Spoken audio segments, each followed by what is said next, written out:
Imagine going down to the river's edge. It's a fast-moving river. You take your canoe, you put it in the river, paddles already inside, and you deliberately point your canoe upstream and begin paddling very hard.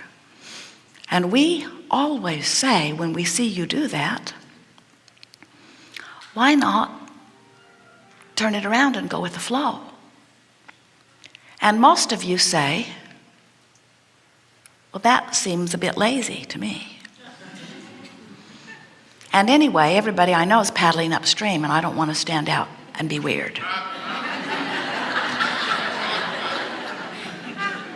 It seems that our society is based on paddling upstream, and I would not be thought well of if I didn't. They'd call me lazy. And even though, as you say, I'd get everything I want because everything I want is downstream, still, what others think of me is really important. So I think I'd rather struggle and suffer like the rest of them. Because there's reward in that, you know. When you dig a really deep hole and get yourself in it, when you crawl out, people clap.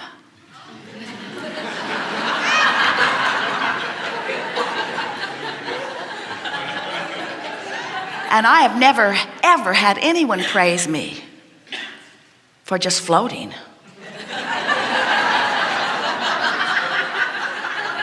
They say anybody can do that, but it takes a virtuous person to struggle and persevere and suffer. And we say, well, how long can you keep it up? I don't know, but I'm willing to try.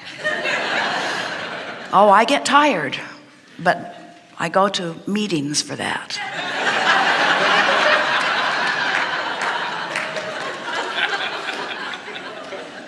We encourage each other. We've streamlined our boats, you know. We have bigger, longer oars now. We can hook our oars into the boat so it's easier. I've got this stuff on my hands so I don't get calluses quite so much. It's working out pretty well. Well, are you having a good time? No. It isn't fun. It isn't fun at all. But everyone does it. And we say, why not just let go of those oars? You don't have to paddle downstream. Just let go of the oars and let the current take you. And the reason that we want you to get a picture of this is because we understand the stream. We know what that stream is. That stream is the life force that is you. That stream is the calling of source. That stream is your becoming. That stream is taking you to everything you want, but even more important, it's taking you to the you that your life has caused you to become. And when you don't go, that is the reason for your struggle, you see. When you don't let yourself go with what is natural to you, that's what feels uncomfortable. And so we're doing a bit of a sales job here. We're really wanting to appeal to your logic. We want you to feel the power of who you are, and we want you to recognize that if you think back, everything that ever turned out in a magnificent way always felt like it was downstream.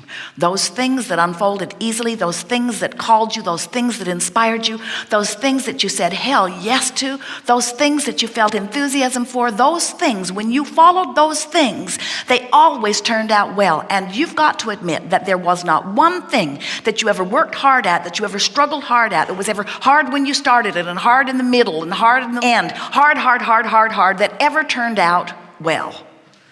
It just defies law. When you go against the current, the best you can do is bang it out slightly better than the next person who's banging it out.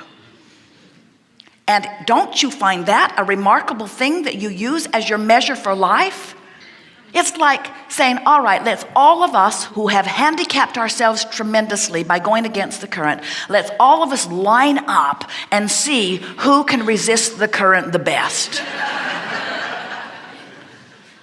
And we say, turn and go with the flow and experience the joy of life and realize that your life is carving out for you the expansion of you. And when you let yourself go with it, you will feel ever so much better. We are eager to talk with you about anything that is important. We want you to understand that this meeting has gathered before you dragged your physical bodies here. In other words, you have launched into vibrational escrow what you are about and what you want. And so it is our promise to you that it will be a perfect unfolding where what you want to know will be addressed fully. There is a slight variation about how much of it you will actually hear. That will sort of depend upon how in the flow you are.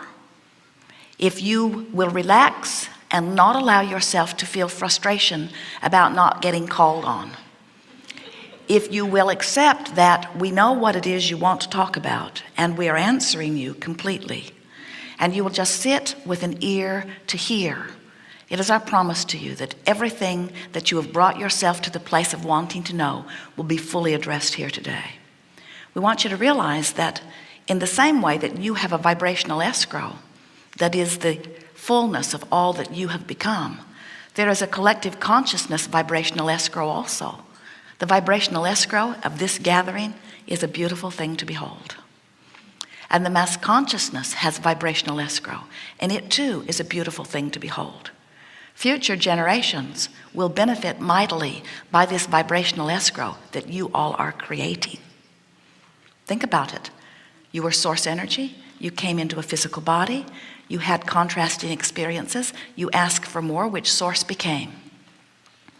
And it is from that new source having become vantage point that all new energy is coming forth into new babies. Nice to know. So your participation is of enormous value to all that is, whether you ever let yourself go with the flow or not. This gathering is not about fixing anything, because that's working perfectly. This gathering is about one thing and one thing only: helping you figure out little by little how to turn and go in direction of the flow.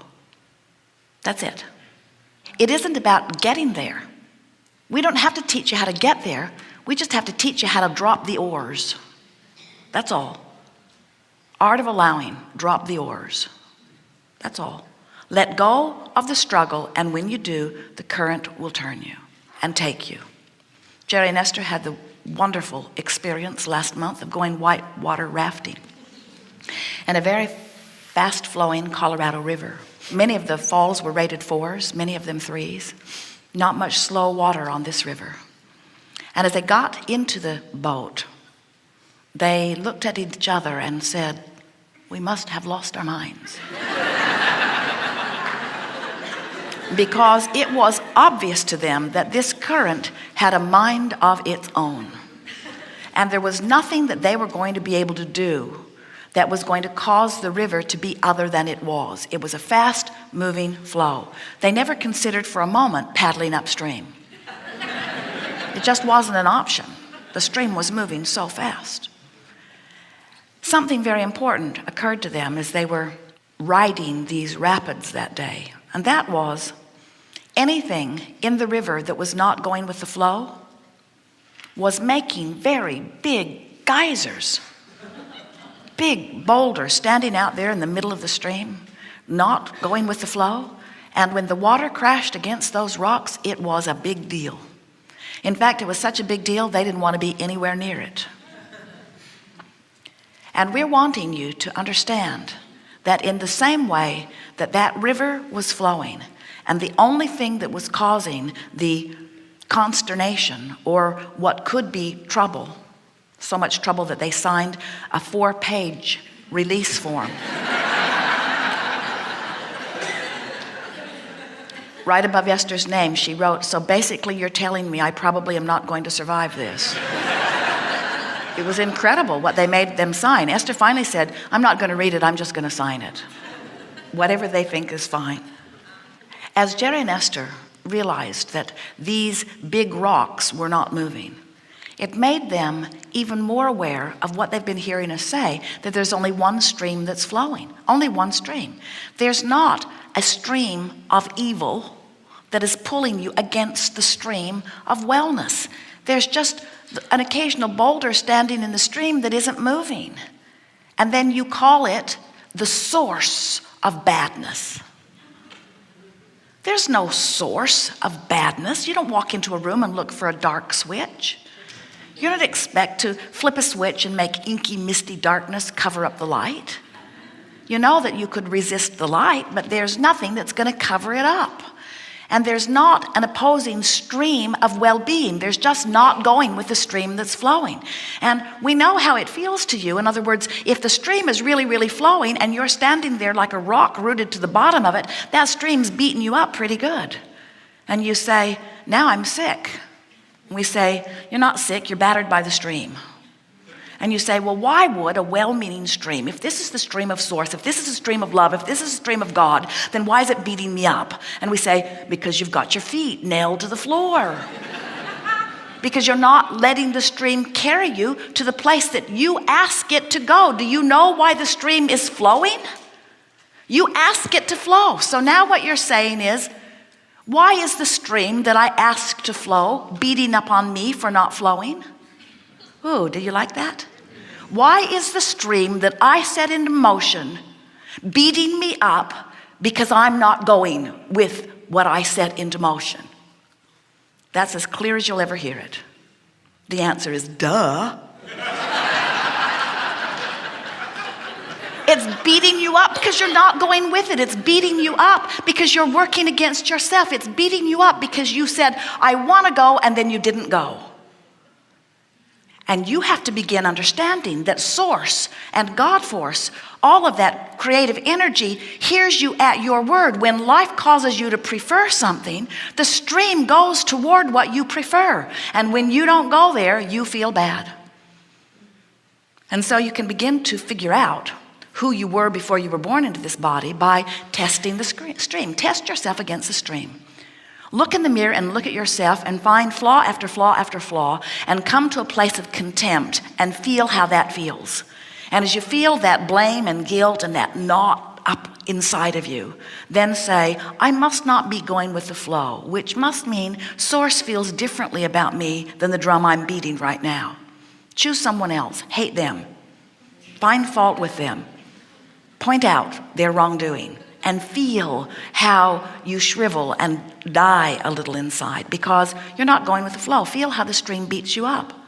Then find something to appreciate and just focus on it a little while and feel how you begin to loosen up. Feel how good it feels. Show yourself what's in that stream. Show yourself not only who you were before you were born, but who you've become ever since. Show yourself who the expanding God within you is. Show yourself that and feel how that feels. And you will never again question who you are. You will never again not know which way is downstream. You will never again not know which way is the way to go.